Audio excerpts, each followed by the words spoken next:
Italy, what lies beneath the romantic veneer?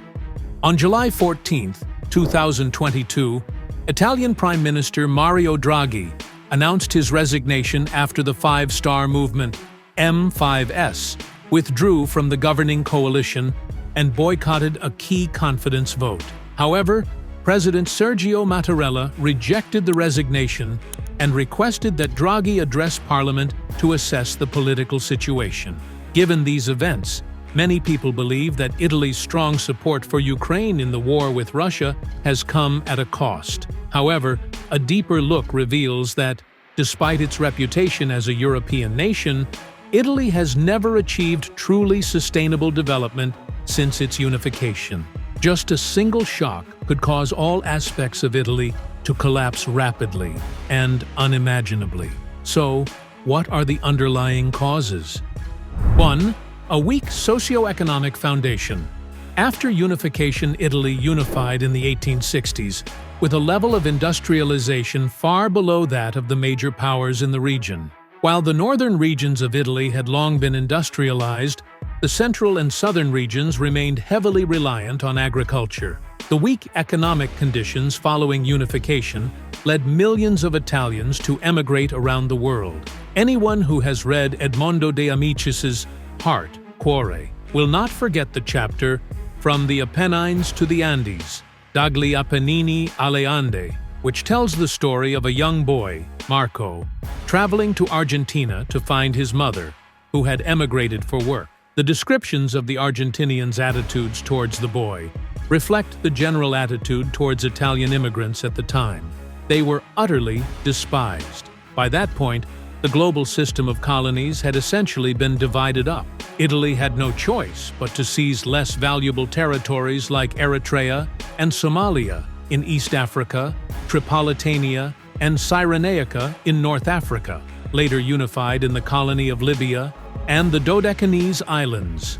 When faced with even dwarfs like Ethiopia, Italy revealed its true nature as a militarily weak nation.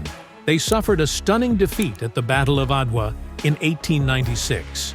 Not only Italy, but the entire superior Europe was humiliated to hear that a European country had to pay war reparations to an African country and had to hand over 11,000 rifles and all its heavy weapons. 2. Military weakness and the economic crisis of the early 20th century. The weak socio-economic conditions and limited national potential led other European powers to look down on Italy. And although Italy later made some progress, by World War I, its military weakness was once again exposed. They constantly switched sides, initially belonging to the Central Powers, then shifting to the Allies. However, their military capabilities remained mediocre, outdated equipment, and shortages of everything. At the end of World War I, Italy was allocated some coastal areas of the Adriatic. Meanwhile, the country suffered significant losses in terms of lives and economy: 651,000 dead, 958,000 wounded, and 530,000 missing or captured.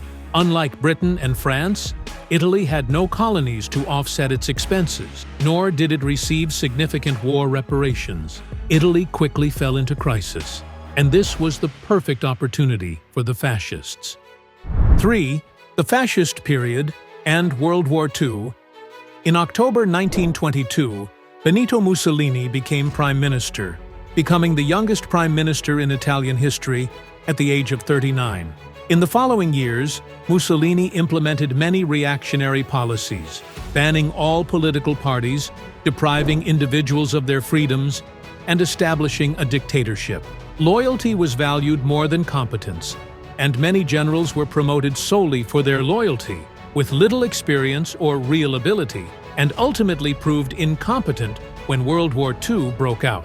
The economic situation was hardly better. For example, Italy's automobile industry was only 15% the size of Britain's or France's. Therefore, the mechanization of the military faced many difficulties, and logistics were constantly unstable. In terms of raw material extraction, in 1940, Italy produced about 4.4 million tons of coal, 0.01 million tons of oil, 1.2 million tons of iron ore, and 2.1 million tons of steel. This low production capacity, combined with the failure to import enough for reserves, led to frequent shortages during the war and a lack of fuel for manufacturing plants, with terrible consequences. In 1940, only about a quarter of Italy's divisions were fully supplied with weapons and logistical support. The quality of infantry weapons was also very poor, with soldiers still using Carcano bolt-action rifles from World War I. Throughout the war, Italy had only about 3,500 tanks, most of which were light. Italy emerged from World War II utterly exhausted. 4. Post-war political instability and mafia influence. However, with aid from the United States and Western Europe, Italy recovered and developed rapidly. Nevertheless, the country's politics have never been stable, facing a multi-party system, regional divisions, concerns about a fascist resurgence, and the constant threat of manipulation by underground forces. In 1960, the Italian people had to fight against fascism. In May 1978, the kidnapping and murder of former Prime Minister Aldo Moro by the terrorist organization Red Brigades, Brigate Ross, shocked the world. The frequent resignations of Italian prime ministers or the dissolution of governments were also commonplace. The Italian economy is heavily dependent on external raw materials, especially metals and oil.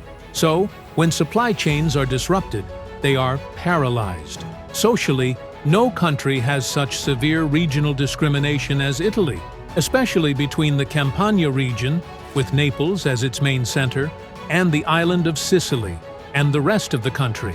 People in these areas still feel that they were forced to merge, not voluntarily. The most obvious manifestation of this conflict is the football matches between Napoli and AS Roma, or Juventus. The players are fiercely competitive, ready to fight each other.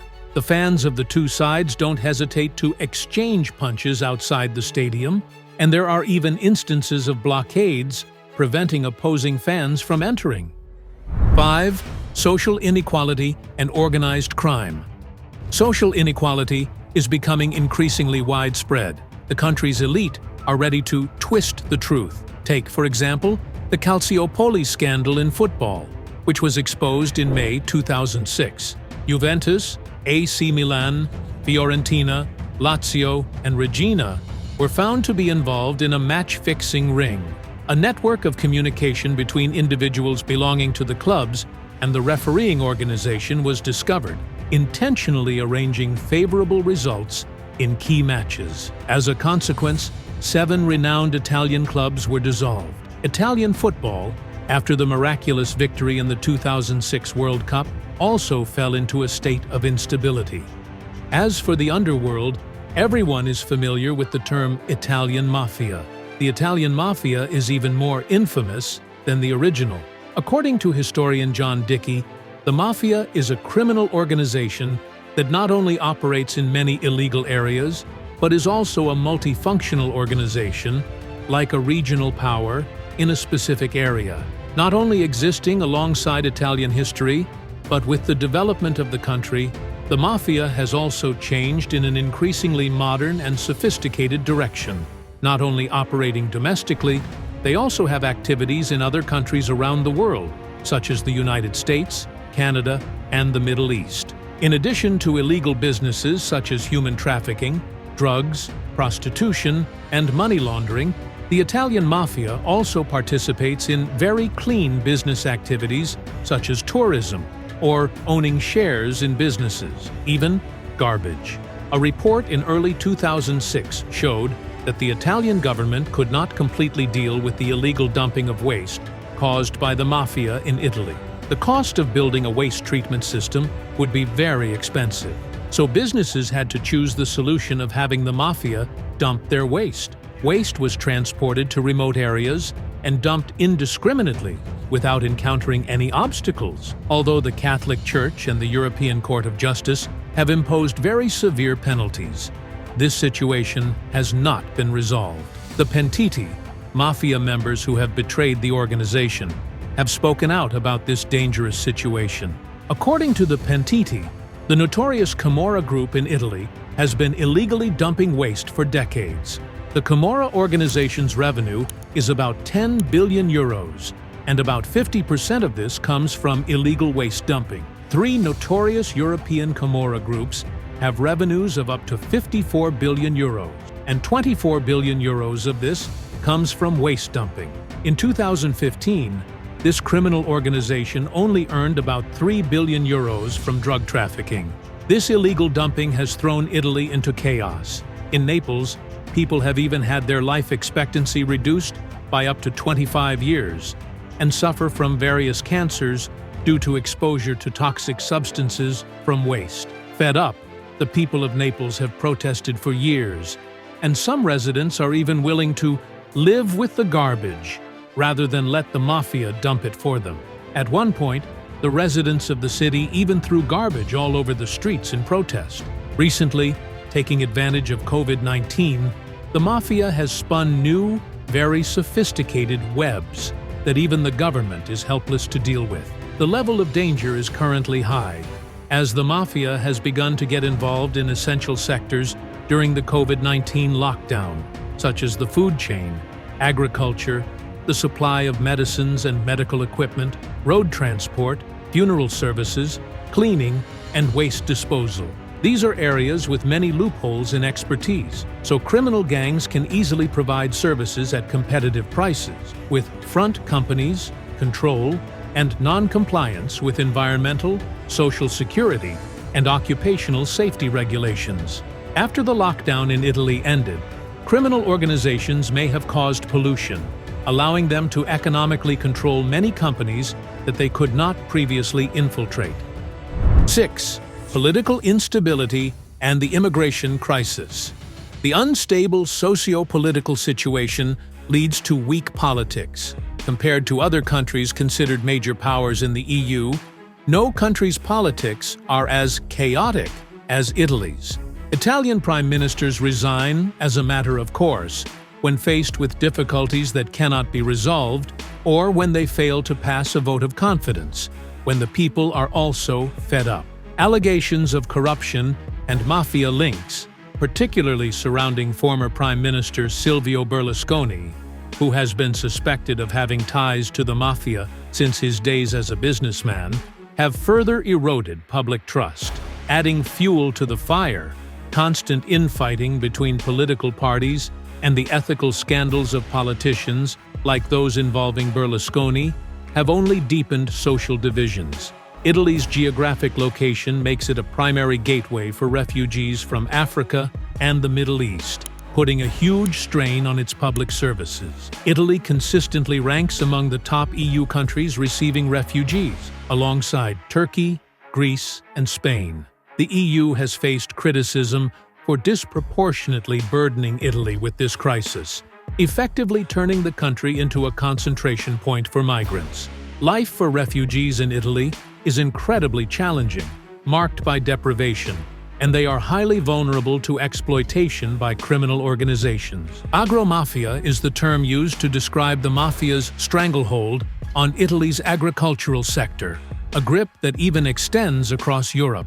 Criminal organizations like the Camorra, 'Ndrangheta, Cosa Nostra, and Sacra Corona Unita control various stages of the food supply chain, from production to distribution.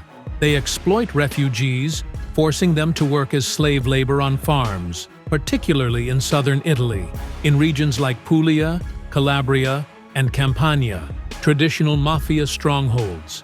Major Italian cities like Rome and Naples are never short of scenes of refugees wandering, begging, and pickpocketing, police chasing, anti-trafficking forces still operating at full capacity to hunt down refugees, even having to do the work of recovering the bodies of drowning victims. The refugees themselves are very susceptible to social evils because this country already has a tradition of organized crime, and countless tragedies have befallen refugees. For example, in 2006, an average of 28 migrant children went missing from migrant reception centers in Italy every day for various reasons. The total number of children missing from refugee camps from the beginning of that year to September was 5,222 children.